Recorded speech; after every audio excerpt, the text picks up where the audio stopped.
Palavra da Verdade, com Hernandes Dias Lopes. Bom dia, irmãos. Vocês estão animados? Então abra sua Bíblia aí, por favor, na primeira carta de Pedro, capítulo 3, dos versos 8 ao 22, é o texto que vamos considerar nesta manhã. Primeira carta de Pedro, capítulo 3, 8 a 22. Nós vamos tratar sobre a vida vitoriosa do cristão. Está escrito o seguinte, vocês acompanhem, por favor. Finalmente, sede todos de igual ânimo, compadecidos, fraternalmente amigos, misericordiosos, humildes, não pagando mal por mal ou injúria por injúria. Antes, pelo contrário, bendizendo, pois para isto mesmo fostes chamados, a fim de receberdes bênção por herança. Pois quem quer amar a vida e ver dias felizes, refreia a língua do mal, e evite que os seus lábios falem dolosamente. Aparte-se do mal, pratique o que é bom, busque a paz e empenhe-se por alcançá-la. Porque os olhos do Senhor repousam sobre os justos, e os seus ouvidos estão abertos às suas súplicas, mas o rosto do Senhor está contra aqueles que praticam males. Ora, quem é que vos há de maltratar, se fordes zelosos do que é bom?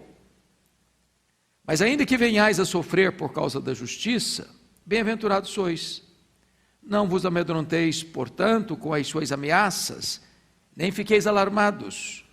Antes santificai a Cristo, como Senhor, em vosso coração, estando sempre preparados para responder a todo aquele que vos pedir razão da esperança que há em vós, fazendo todavia com mansidão e temor, com boa consciência, de modo que naquilo em que falam contra vós outros, fiquem envergonhados os que difamam o vosso bom procedimento em Cristo. Porque se for da vontade de Deus, é melhor que sofrais por praticardes o que é bom, do que praticando o mal.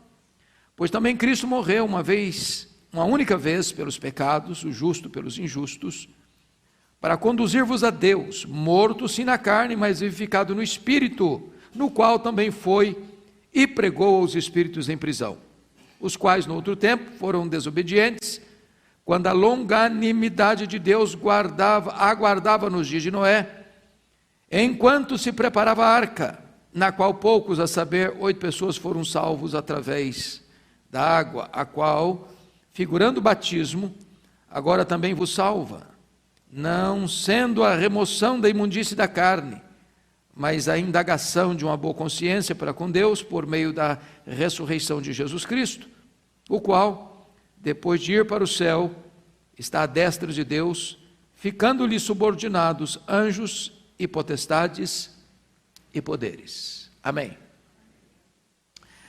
Muito bem, então eu quero tratar com vocês sobre este tema, a vida vitoriosa do cristão. Nós já tratamos nos textos anteriores a este, no capítulo 2, os nossos relacionamentos em outros níveis. Por exemplo, com os governantes, os servos em relação aos seus patrões, como é que se relaciona no capítulo 3, de 1 a 7, com o seu cônjuge.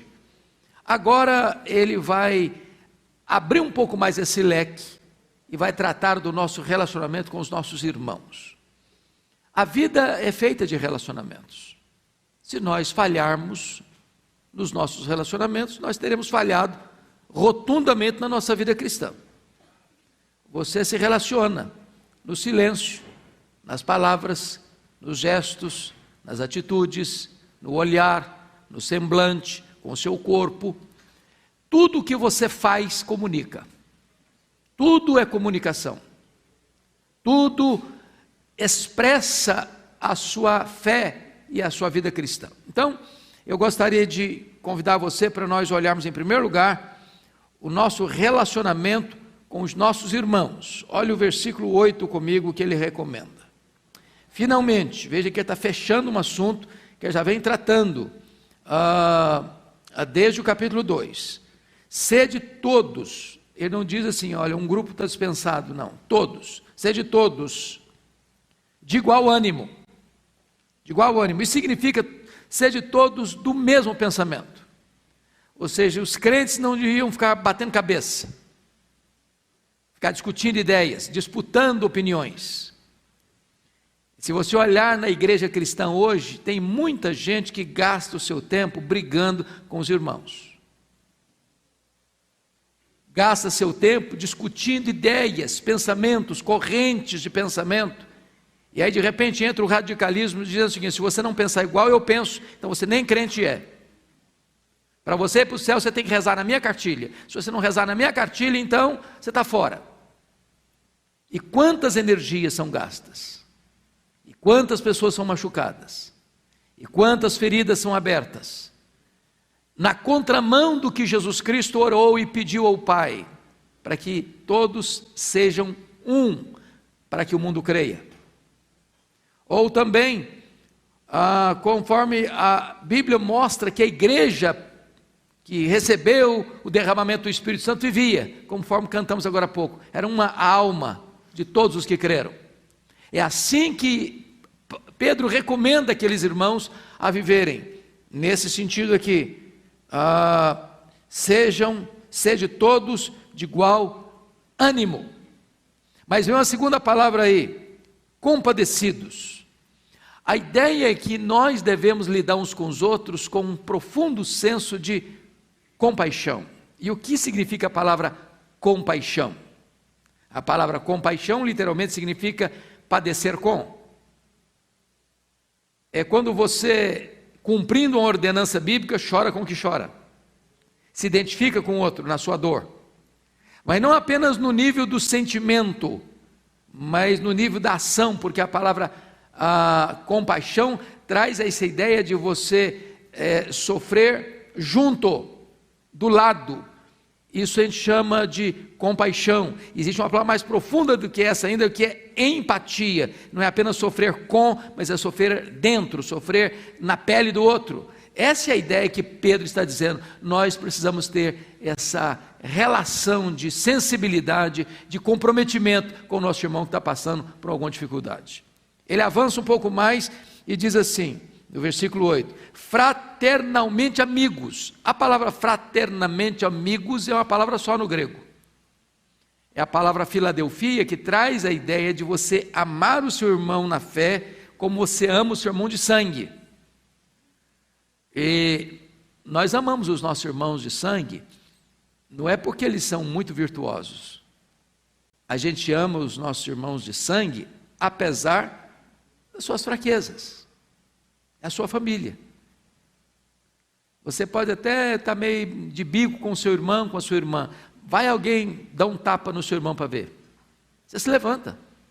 Você entra na briga. Você entra na defesa dele. E Pedro está dizendo que nós deveríamos cuidar uns dos outros, sendo fraternalmente amigos. Você gostar do seu irmão, estar envolvido com o seu irmão, como se ele de sangue fosse. Mas ainda, olha a outra palavra que ele vai usar. Misericordiosos. A palavra misericórdia traz a ideia, na língua original, de lançar o coração na miséria do outro. Misericórdia é quando o outro está numa situação de total carência, total desamparo, total necessidade, e em vez de você puni-lo, de você pisar ainda mais, esmagando a cana quebrada, ou apenas passar por perto, não, você está nisso porque você fez aquilo outro, é você ainda, a despeito disso, estender a mão para ele, e tirá-lo daquela situação de dificuldade em que ele se encontra. Isso é ser misericordioso. Mas o texto termina da seguinte maneira: você precisa agir com humildade, porque a gente pode ajudar o outro, irmãos, sendo arrogante, aproveitando que o outro está passando uma magrela, você estufa o peito e diz, bom, porque eu sou uma pessoa muito bondosa, porque eu sou muito caridoso, porque eu sou uma pessoa muito crente, porque eu sou muito cheio do Espírito Santo, porque eu sou uma pessoa melhor que você e estou em condições de ajudar você, então, dá a mão aqui. Bom, você se autoelogiou primeiro, você se enalteceu primeiro, você se engrandeceu primeiro para estender a mão para o outro. Isso não é uma postura cristã, isso é arrogância. você ajuda o seu irmão com um gesto de humildade. Bom, dito isto, agora notem comigo no verso 9, que ele passa do nosso relacionamento com os irmãos para o nosso relacionamento com os inimigos. Bom, relacionar-se com o irmão é fácil, né? Pressupõe, nem sempre. Mas agora Pedro vai além e diz o seguinte: como é que você lida com seus inimigos? Então vamos lá, olha comigo por favor, versículo 9. Não pagando mal por mal ou injúria por injúria, antes pelo contrário, bendizendo, pois para isso mesmo fostes chamados, a fim de receberdes bênção por herança. Irmãos amados, pensem bem aqui, como é que você consegue não pagar mal por mal ou injúria por injúria, antes pelo contrário, bendizendo? Você está bendizendo quem aqui? É quem injuria você, quem fala mal de você, quem persegue você, quem quer dar uma bicuda na sua canela, quem desconstrói sua honra, quem faz de tudo para prejudicar você, dar prejuízo a você. Como é que você lida com esse tipo de situação? Qual é a tendência natural do ser humano? É dar o troco, é pagar na mesma moeda, é revidar, é vingar-se. É bem verdade que você e eu, como crentes, às vezes a gente não faz isso assim tão abertamente, né? Aí você até disse: fulano, eu pessoalmente não vou fazer não, mas o seu dia vai chegar.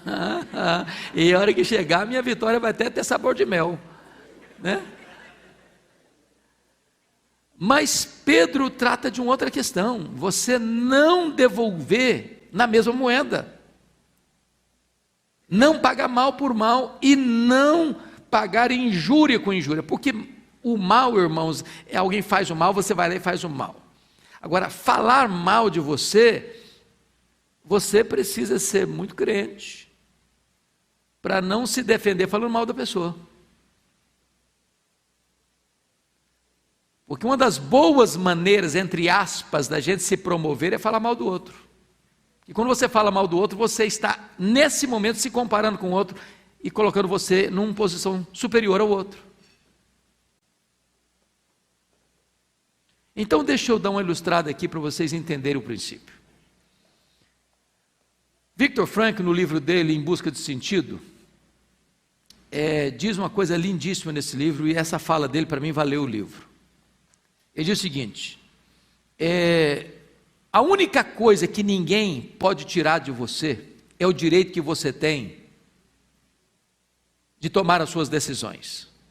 Por exemplo, esse camarada, ele está dizendo isso, não é teoricamente não, ele ficou num campo de concentração nazista e sobreviveu.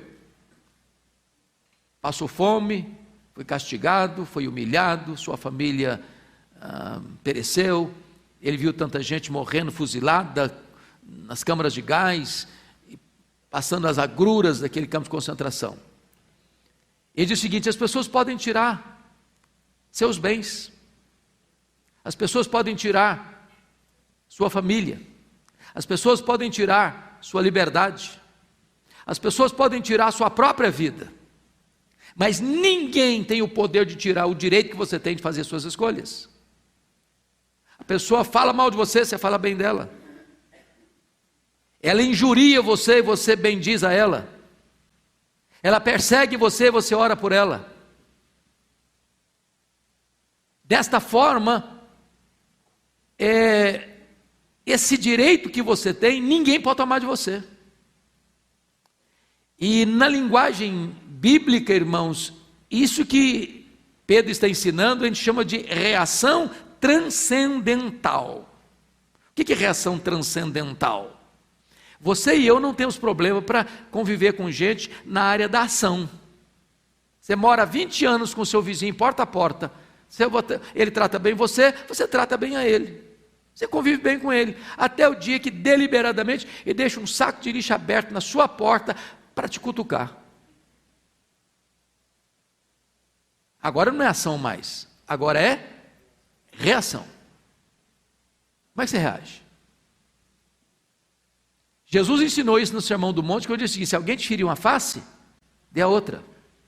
Se alguém te forçar aí uma milha, 1 quilômetro, 600 metros, vá 2. Se alguém quiser tomar a sua capa, dê a túnica também. O que significa isso? Significa que Jesus tratou dos 3 assuntos mais sagrados da vida humana. Bater na cara de alguém é questão de mexer com a sua honra. Forçar alguém a ir quando ele não quer ir é ferir um direito sagrado do ser humano, que é a sua vontade. Ninguém na Bíblia podia pagar dívida com a roupa do corpo. Então, pegar a roupa é tomar de você um bem inalienável. Jesus cita 3 aspectos dos mais sagrados da vida para dizer o seguinte: para você fazer isso, você precisa de ter uma reação transcendental. E o cristão é aquele que tem um poder divino agindo na sua vida, e então tem condições de ter uma reação transcendental. É isso que Pedro está mencionando aqui no versículo de número 9. Mas vamos um pouquinho adiante. Nossa postura agora diante da vida. Confira comigo os versos 10 e 11. Olha aí. Pois quem quer amar a vida e ver dias felizes, refreia a língua do mal, e evite que seus lábios falem dolosamente. Aparte-se do mal, pratique o que é bom, busque a paz e empenhe-se por alcançá-la. Então vamos só pegar uma coisinha simplérrima aqui. Quem quer o quê? Amar a vida. Você acha que hoje tem gente que perdeu o amor à vida? Tem, não tem? Você ama a vida? Você ama a sua vida? Você gosta de viver? Você acorda de manhã e diz: obrigado, meu Deus, mais um dia de vida. Ou você acorda assim murmurando: não, mas de novo, tudo outra vez. Vou começar novamente uma semana. É assim que você vive a vida? Ou você celebra a vida, ou gosta da vida? Pedro diz que você tem que amar a vida. A vida é um dom de Deus. Paulo diz em Efésios 5:29, ninguém jamais odiou sua própria carne, antes a alimenta e dela cuida. Então goste da sua vida, ame a sua vida, ela é presente de Deus para você. Agora, outra coisa que Pedro diz é o seguinte: quem quer amar a vida e ver dias felizes? Você quer ter dias felizes? Então Pedro está dizendo o seguinte: olha, você de certa forma, em certa medida, é o responsável para você ter uma vida feliz. Qual a receita que ele dá para ter uma vida feliz?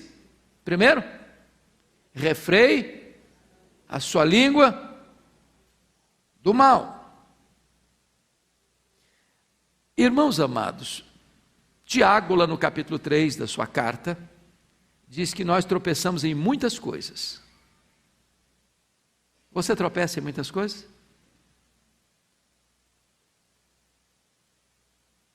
Quem não tropeça no falar é perfeito varão.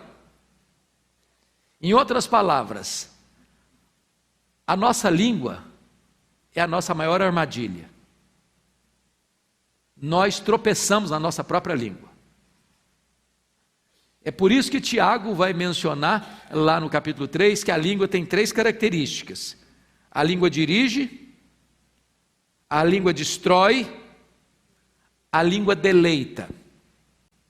A língua dirige porque a língua é comparada com um freio de um cavalo e como o leme de um navio. Para que você bota freio num cavalo? Alguém já andou a cavalo aqui? Levanta a mão, quem andou a cavalo já na vida? Ok. Você monta num cavalo sem freio? Deixa por conta dele? É um risco, não? O cavalo tem força, mas o freio dá para ele o quê? Direção. A língua precisa dar direção. Se você não tem freio, você tem uma força destruidora na sua língua. Agora pense o navio, um grande navio. O leme é pequeno, mas é o leme que dá rumo e evita que o navio se choque nos icebergs, nos rochedos, provocando um grande desastre. Então, a nossa língua precisa nos dirigir e não nos destruir. A segunda figura que Tiago menciona no capítulo 3 é que a língua tem o poder de destruir, e ele usa duas figuras, o fogo e o veneno. Olha que coisa interessante. E, sobretudo com o incêndio da Amazônia aí, a gente pode pensar um pouquinho o que é isso. Você risca um palito de fósforo, e você dá uma soprada nele e ele apaga na hora. Aquela chama tão pequenininha, não ameaça ninguém. Mas se você botar um palito de fósforo num monte de folhas secas, aquilo vai se alastrar e virar um fogaréu tal que uma floresta toda arde em chamas. Uma palavra só, falada de maneira errada, com o tom de voz errado, com a motivação errada, cheia da destruição do fogo, pode provocar um desastre irreparável. Irreparável. Alguém já disse que palavras ditas é como uma flecha que você joga, não dá para recolhê-la mais. Um comentário maldoso, malicioso, a maledicência, a boataria, os fake news que são tão comuns nos nossos dias de redes sociais, muitas vezes é como você subir no alto de uma montanha, solta um saco de penas, não dá para recolhê-las todas mais. Tem o poder destruidor do fogo e do veneno. É por isso que Tiago diz que o homem consegue domar as aves dos céus, os animais da terra e os peixes do mar, mas o homem não conseguiu domar a fera mais terrível, a fera que fica escondida atrás da toca dos dentes, a língua. E eu não vou nem perguntar aqui quem tem problema, porque todos nós, Tiago diz, todos nós que temos. Você pode ser a pessoa mais piedosa dessa igreja, você tem problema com isso. Eu tenho problema com isso. Nós temos problema com isso. Agora ele vai mencionar que a língua tem o poder de deleitar. A língua em Tiago 3 é comparada a uma fonte ou uma árvore frutífera. Mas veja você que Tiago levanta uma outra questão do poder da língua, quando ele diz o seguinte: o problema da língua é que ela, sendo uma fonte, ela é contraditória. Porque pensem comigo, você vem para um culto igual hoje, nós estamos aqui hoje numa escola bíblica dominical, agora há pouco nós cantamos louvores a Deus, e se Deus permitir, daqui a pouquinho nós vamos ter um outro culto e vamos cantar louvores a Deus, e aí você adora a Deus, você celebra o Senhor Jesus, você glorifica o Rei dos Reis. Daqui a pouquinho, lá no corredor, você faz um comentário maldoso do seu irmão, você faz uma crítica ao seu irmão, a mesma língua que adorou a Deus, fala mal daquele que Deus criou, a sua imagem e a sua semelhança. E Tiago diz o seguinte: você não vai encontrar em lugar nenhum uma fonte que jorra água boa, água doce, água saudável, potável, e ao mesmo tempo dessa fonte solta aí uma água salgada, salobra, que vai fazer mal. Mas a nossa língua é essa fonte, incoerente tantas vezes. Então, o que Pedro está nos mostrando aí, preste atenção, no versículo 10, é que se você quer amar a vida e viver dias felizes, você tem que fazer o quê? Refrear a língua do mal. E agora outra coisa, e evite que os seus lábios falem o quê? O que é falar dolosamente? O que é dolo? Desculpa, não ouvi. Com intenção ruim, má. Por exemplo, quando você fala dos crimes, fulano de tal foi acusado de um crime culposo e outro foi acusado de um crime doloso. Qual que é o mais grave, o culposo ou o doloso? O doloso. Porque a pessoa, ao praticar aquele crime, teve a intenção de matar, ou de roubar, ou de destruir o outro, de arruinar o outro. O crime é apenas uma consequência do desejo que foi ali elaborado, que foi ali ruminado na mente, no coração, então se praticou. O cara sai da casa dele para ir lá na casa do outro para assaltar. Isso é um crime doloso, houve a intenção de assaltar. Então, Pedro está mostrando para você e para mim que nós precisamos evitar o quê? Que os lábios falem dolosamente. Então, pense na hora de você falar do seu irmão, ou de quem quer que seja. Por que você está falando? Qual é a intenção? Você quer tirar uma casquinha? Você quer prejudicar o outro? Você quer que as pessoas tenham um conceito ruim daquela pessoa? Você quer que as pessoas passem a não gostar mais daquela pessoa? Isso é falar dolosamente. Você quer viver vida feliz? Você quer amar a sua vida? Então, refreie sua língua do mal e evite de falar dolosamente. Bom, agora ele vai falar outra coisa. Você quer viver uma vida feliz? Versículo 11. Aparte-se do mal. Tem hora, irmãos, que você precisa dar marcha ré. Se você vê que o ambiente não é bom, não vá. Você vê que a rodinha ali está tricotando todo mundo, não chega. Você percebeu que a pessoa está afim de acender um fósforo numa floresta? Não participe disso. Em outras palavras, tem hora que você não pode avançar, não vá lá, não frequente lá, não conviva. É isso que Paulo ensinou na sua primeira carta aos Coríntios. Se você tem um irmão que se diz que é seu irmão, mas está vivendo desse jeito, nem comunhão com ele você deve ter. Por quê? Porque se a pessoa, em nome de ser irmão seu, quer arrastar você para o convívio maldoso dele, você é partícipe do erro dele. Então, aparte-se do mal. E aí tem o que é positivo: pratique o que é bom, busque a paz e empenhe-se por alcançá-la. Então preste atenção noutra coisa: busque a paz. Ele está falando de quê, irmãos? Ele está falando de quê? Qual assunto que ele está tratando aqui? Relacionamentos.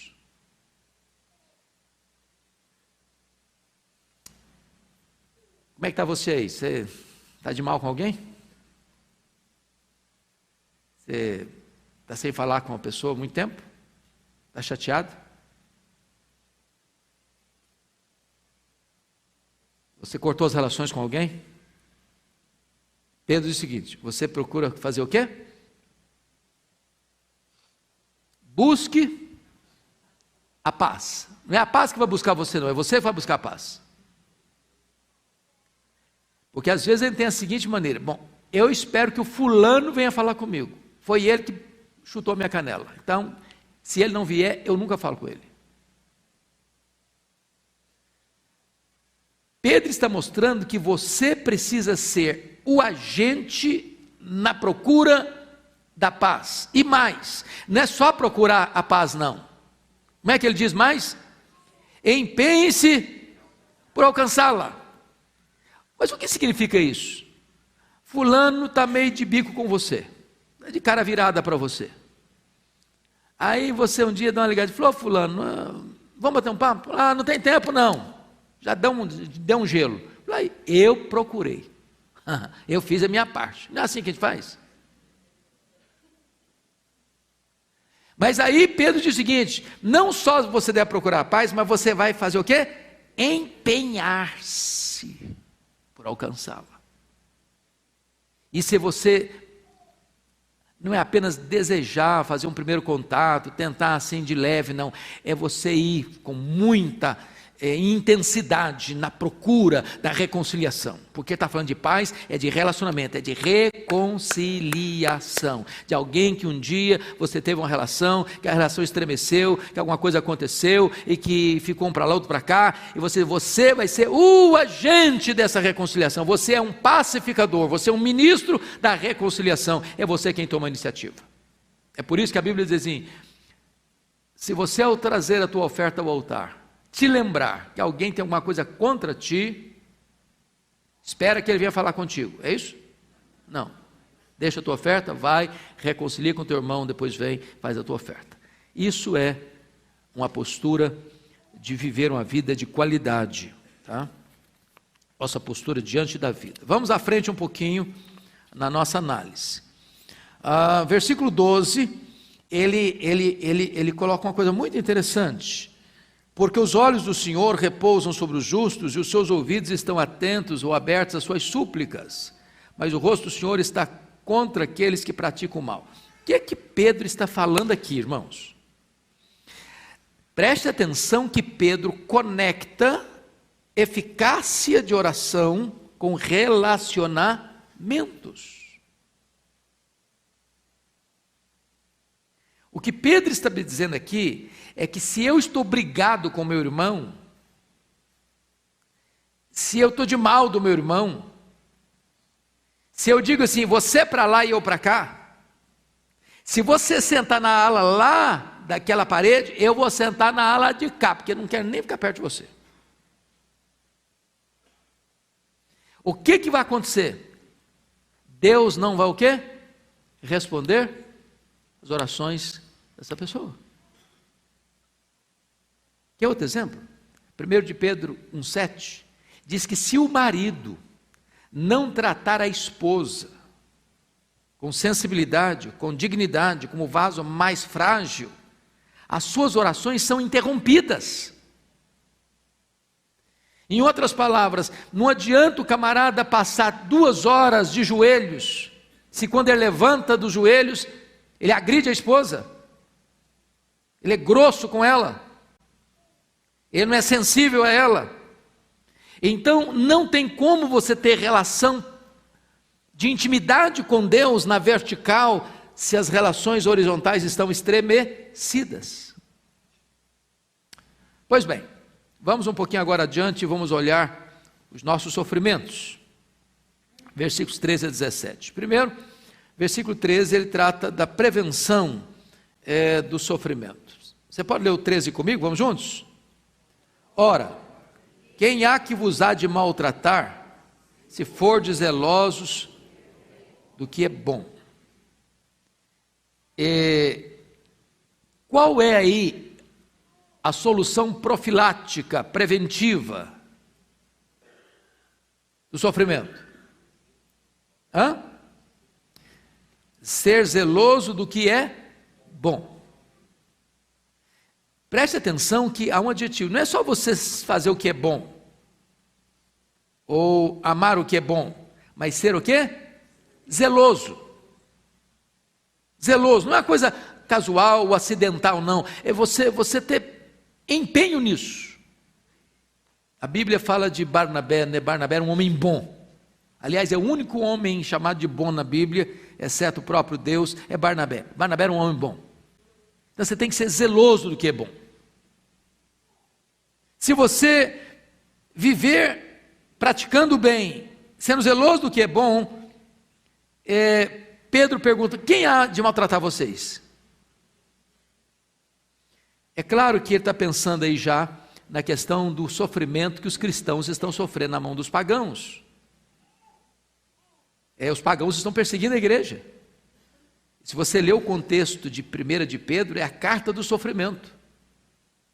E esse sofrimento é tal que chegou o seu fogo do sofrimento, onde os crentes estavam perdendo suas propriedades, sendo enxotados das suas casas. Eles eram peregrinos e forasteiros. Não era um sofrimentozinho qualquer não, era coisa pesada.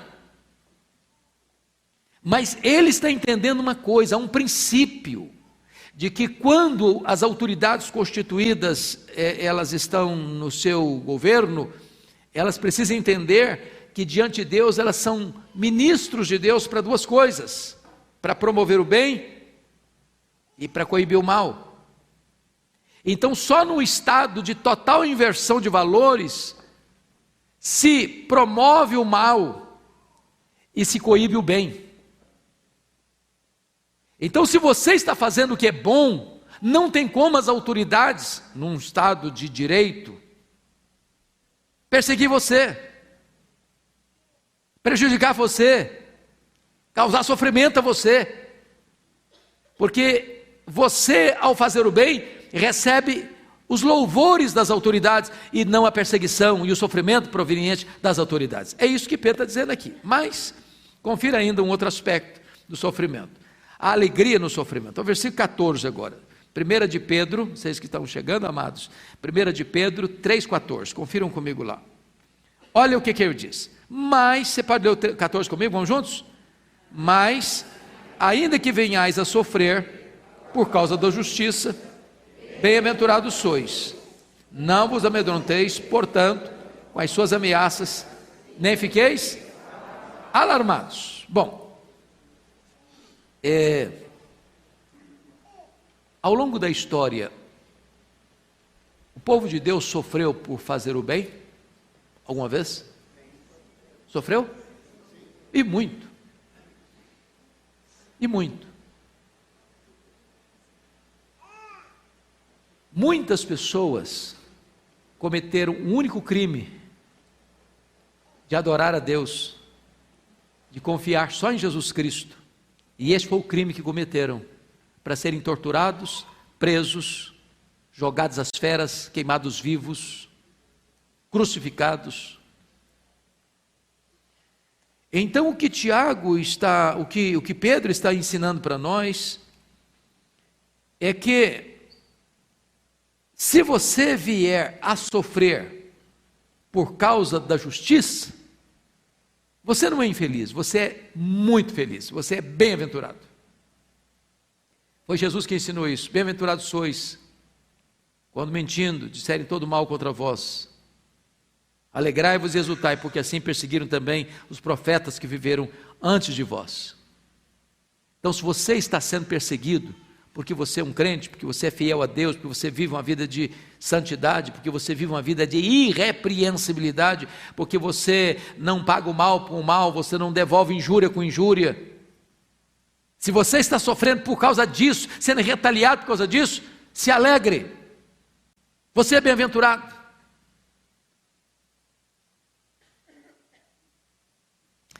E aí, Pedro traz uma palavra que talvez fosse tão importante para nós, no nosso contexto brasileiro, irmãos. Eu não sei se vocês concordam comigo, mas a sensação que tenho é que no Brasil e no mundo hoje, existe uma onda de cristofobia. Parece que você falar que você é um cristão, que você tem valores, que você tem princípios, que você tem absolutos, que você crê numa verdade absoluta, é como se você fosse da idade da pedra. É como se você fosse um ser estranho, muito esquisito. E nesse momento, a igreja de Deus precisa estar se preparando para dias talvez de hostilidade mesmo. E Pedro vai dizer o seguinte: não vos amedronteis, portanto, com as suas ameaças, nem fiqueis alarmados. Eu queria só que você conferisse isso, não é ainda a exposição do 4, não vou ficar pulando de um texto para o outro, mas confira o que ele vai dizer no capítulo 4, versículo 12. Você pode ler comigo? Vamos lá? 4:12. Amados, vão comigo? Amados, não estranheis o fogo ardente que surge no meio de vós, destinado a provarmos, como se alguma coisa extraordinária vos estivesse acontecendo. Em outras palavras, Pedro está dizendo o seguinte: olha, não pense que você sofrer perseguição, o fogo da perseguição chegar, que isso é um negócio assim muito anormal. Não, é isso que vai acontecer. Então não fique alarmado não. Bom, se nós precisamos nos alegrarmos até no sofrimento, precisamos pensar em outra coisa. Por que nós sofremos então? Será que Deus gosta de ver a gente sofrer? Será que Deus é sádico? Será que Deus não se importa? Por que Deus não livra a gente de sofrer? Por que o Senhor não nos salvou e já levou a gente direto para o céu? E aqui está um ponto muito importante que Pedro trabalha, que é a oportunidade no sofrimento. Leia comigo o verso 15, por favor. Vamos juntos? Antes, santificai a Cristo como Senhor em vosso coração, estando sempre preparados para responder a todo aquele que vos pedir razão da esperança que há em vós.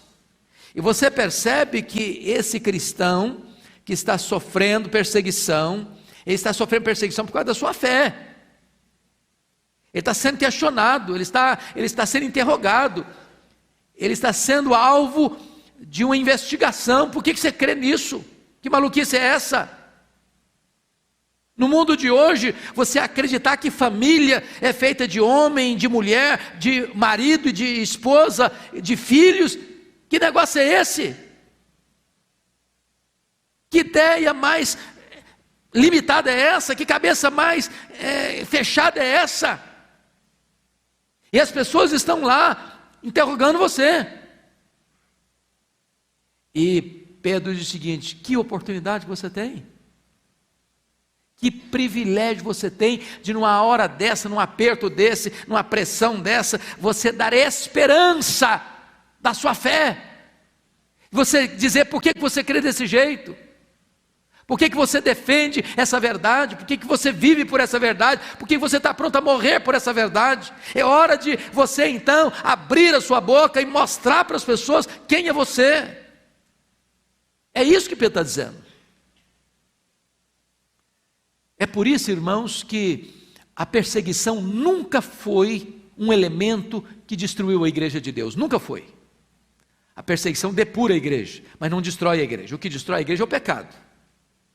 O que amarra a igreja é o pecado. O que enfraquece a igreja é o pecado. Mas a perseguição não. A perseguição é como um vendaval que chega e espalha a semente. Espalha a semente, espalha a semente. É por isso que um dos pais da igreja diz o seguinte, que o sangue dos mártires é a sementeira do evangelho. Quanto mais sangue derramado, mais a igreja cresce, mais a igreja cresce, mais a igreja cresce. É impossível deter os passos da igreja, se essa igreja está cheia do Espírito Santo de Deus.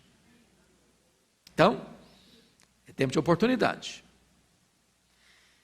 Mas, olha comigo, por favor, a postura diante do sofrimento. Versículo 16, 3,16. Fazendo-o, todavia, com mansidão e temor, com boa consciência, de modo que, naquilo que falam contra vós outros, fiquem envergonhados os que difamam o vosso bom procedimento em Cristo. Preste atenção, que quando ele trata de responder, a ideia aqui é de apologética, é de você fazer uma defesa, até mesmo intelectual, daquilo que você crê. Você dá razão mesmo da sua fé. Mas preste atenção, qual é a forma que você vai defender sua fé?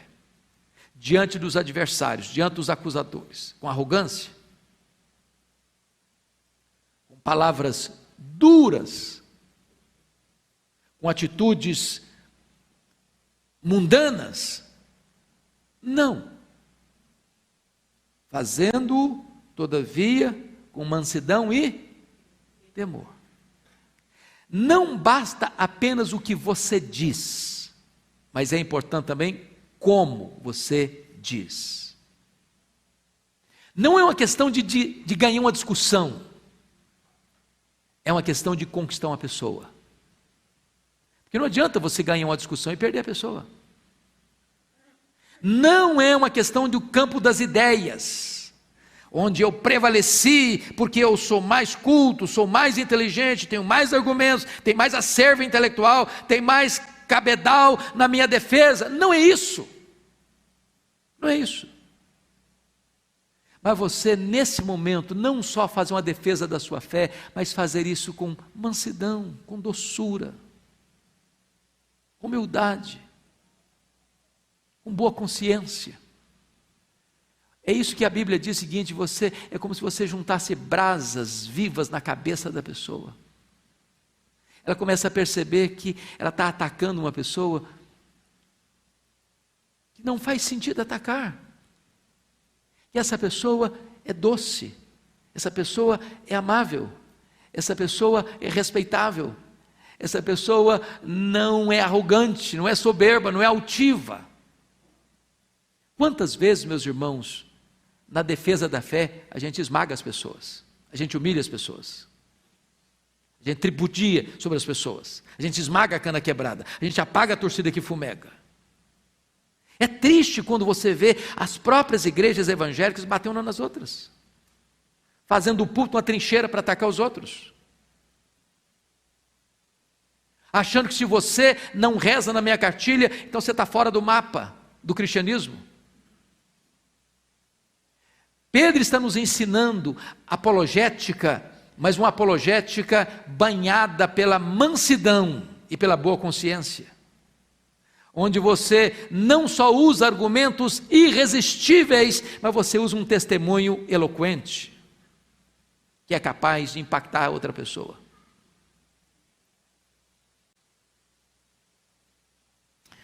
Mas notem mais ainda comigo, versículo 17 mostra o propósito do sofrimento. Veja comigo, versículo 17. Você pode ler o 17 comigo? Porque, se for da vontade de Deus, é melhor que sofrais por praticardes o que é bom, do que praticando o mal. Se for da vontade de Deus, é melhor que sofrais. Então quer dizer que às vezes é da vontade de Deus que a gente sofra? E a resposta é sim. Esse sofrimento aqui não é o sofrimento do pecado, da desobediência, da rebeldia, da dureza de coração.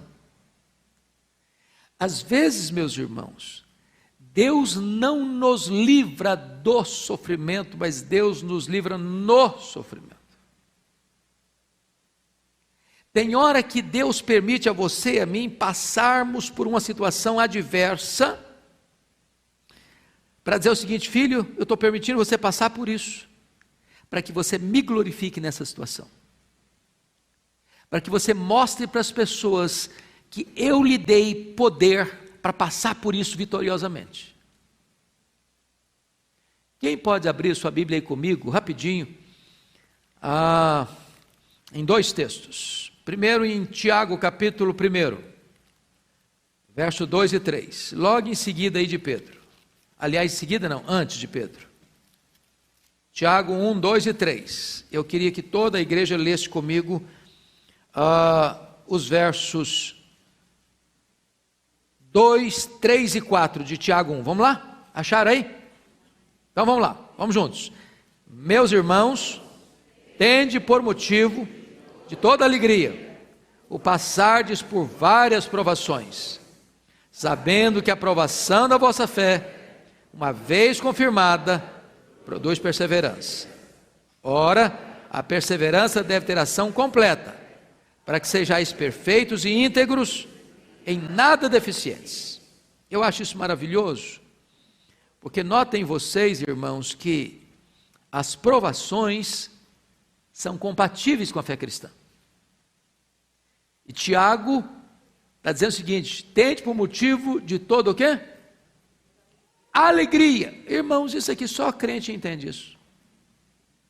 Ué, quem é que fica feliz da vida que está passando provação?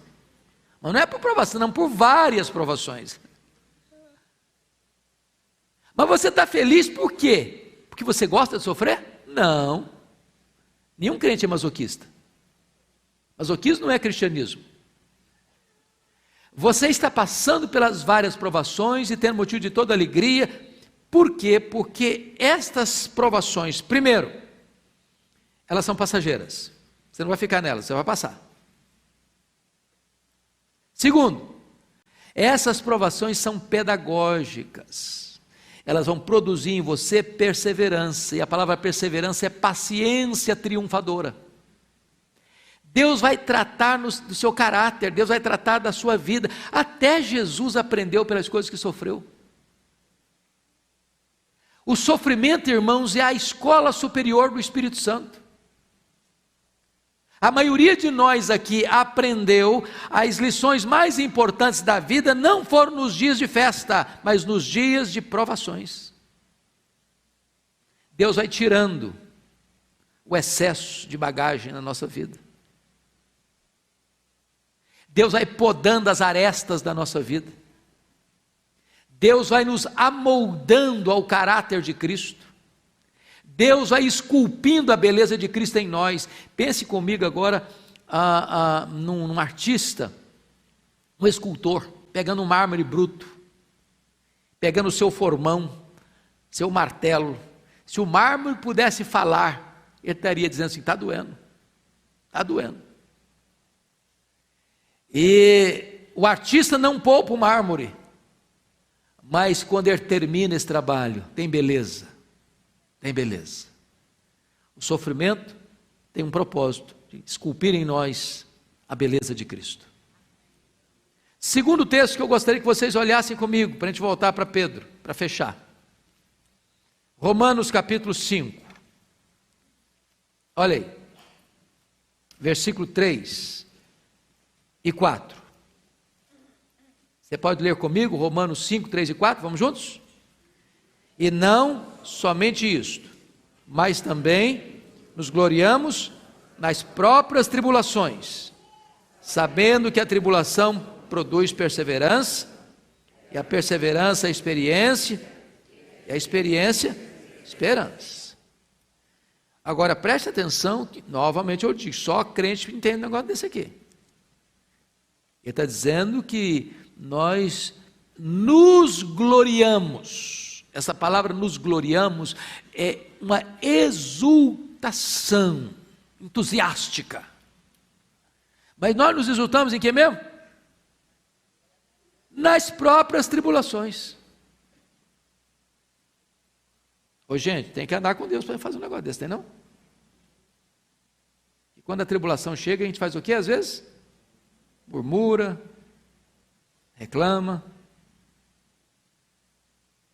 fica amargo. Mas por que nós nos gloriamos nas próprias tribulações? De novo, é porque nós somos masoquistas, gostamos de sofrer? Não. Porque a tribulação produz o quê? Perseverança. A palavra perseverança, irmãos, na língua portuguesa, ela não consegue botar o significado desse texto. Porque a palavra que Paulo usa aqui, uma das palavras mais ricas do grego, é a palavra huipomone. E huipomone é paciência com circunstâncias difíceis. Você lida com circunstâncias difíceis às vezes? Circunstância é uma coisa que acontece com você e você não administra, não é isso? Administra. Está dirigindo seu carro. Tranquilo, feliz da vida, até cantarolando o hino. Daqui a pouco, pá, o cara atravessa o sinal vermelho e dá uma pancada em você. Você não procurou aquele acidente? Você foi vítima dele.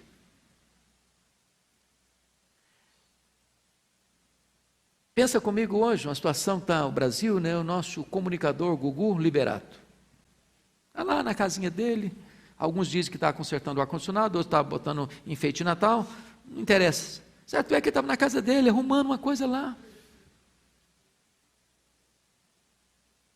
Cai, pronto, acidente. Estava procurando isso? Não estava. Circunstância aqui que vem a você e você não administra. Agora, como é que você lida com isso?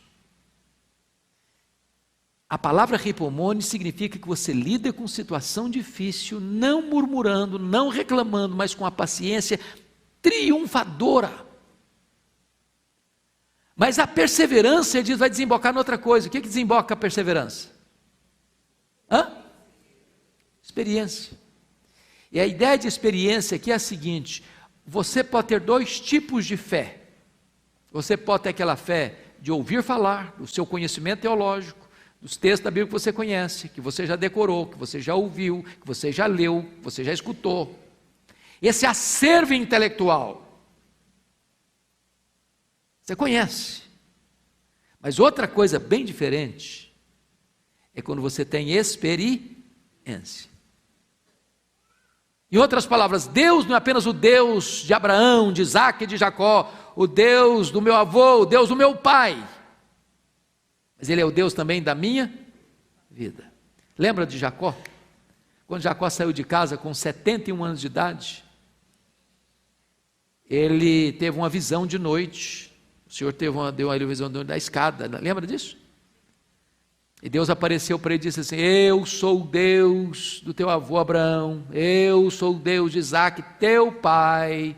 E quase você dá vontade de ouvir: eu sou o teu Deus. Mas o Senhor não falou isso. Jacó só foi ter uma experiência pessoal com Deus 20 anos depois, com 91 anos de idade, no Val de Jaboque. Vi o Senhor face a face, e a minha vida foi salva.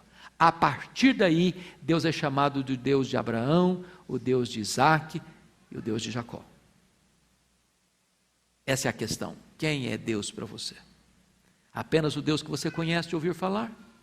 Ou é o Deus da sua experiência? Eu vou ficar por aqui, tá? Deixa eu ver se... é isso mesmo, vou ficar por aqui.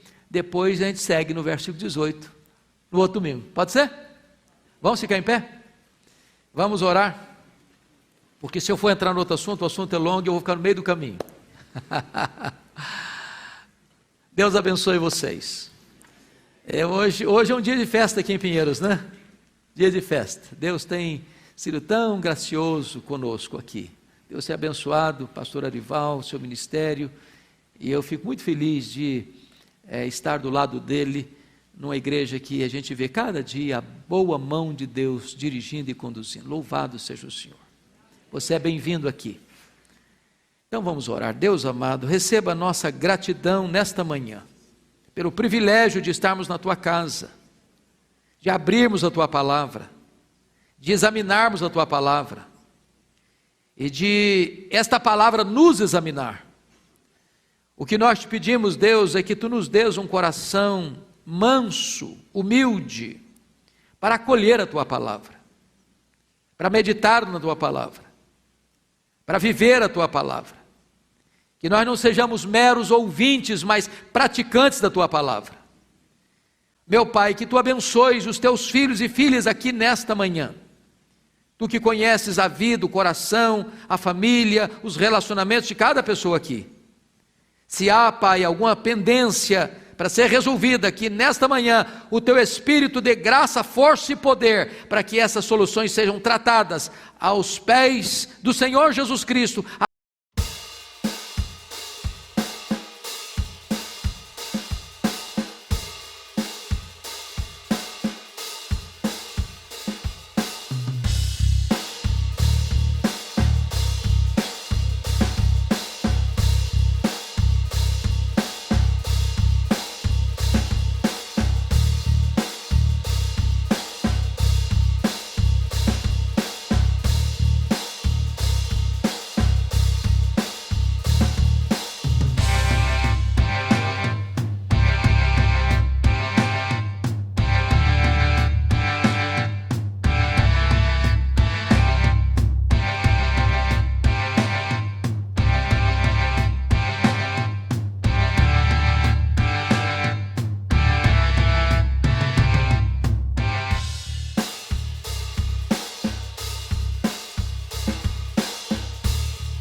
been working all night long.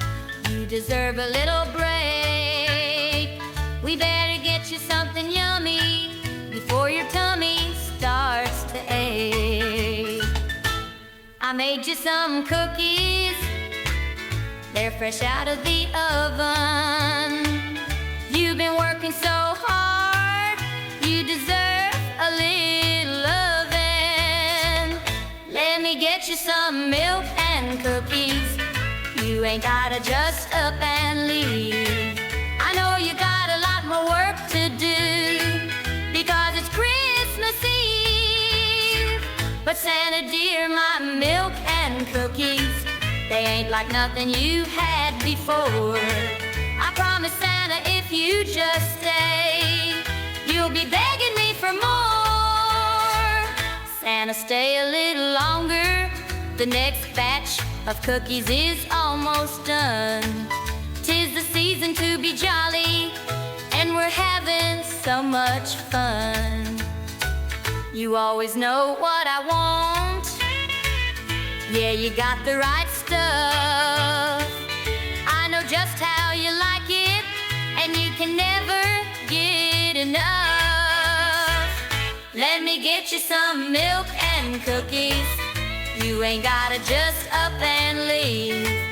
I know you got a lot more work to do, because it's Christmas Eve. But Santa dear, my milk and cookies, they ain't like nothing you had before. I promise Santa, if you